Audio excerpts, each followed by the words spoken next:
இவ தாங்க ரொம்ப நாளாக என் கையில் இருக்கிற ஒரு ஆடு. ஆமாம், எந்த கஷ்ட நஷ்டம் வந்தாலும் அது ஆட்டுக்கு நிற்கும். இது அவள் போட்ட 2 குட்டி, 2மே பெட்டை ஆடுகள் தான். வருங்காலத்தில் எப்படி ஆக போதோ தெரியல. இவன் மாசமாக இருக்கிறா. அவள் செனை பிடிச்சிட்டாளா பிடிக்கலையான்னு எனக்கே தெரியல. ஆமாம், ஆனால் செனைக்கு போட்டேன். இது செனை தான். ஆமாம், நான் 2-3 மாதத்தில் ஈன்றோம். தை மாதம்னு எனக்கு கணிப்பு தெரியுது. இவன் அதுக்கப்புறம் ஒரு மாதத்துக்கு அப்புறம் ஈண்டாலும் ஈழ்வான். நல்லபடியாக ஈனணும், அவ்வளோதான். எனக்கு ஒரு பிரியங்க ஆடு வளர்க்குறதுல, அவ்வளோதான். வேறு என்ன சந்தோஷம்? எல்லாத்துக்கும் ஒரு சந்தோஷம், எனக்கு இதில் ஒரு சந்தோஷம். ஆமாம், காலையும் மாலையும் இந்த ஆட்டிலையே இருந்துட்டு போயிடலாம்னு நான் யோசிக்கிறேன். ஆமாங்க, என்னங்க செய்ய, நிறையா படித்தவனும் இந்த தொழிலுக்கு தான் வாரான்.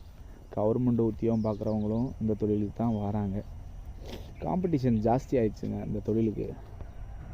வாங்க பார்க்கலாம், முயற்சி பண்ணி பார்ப்போம்.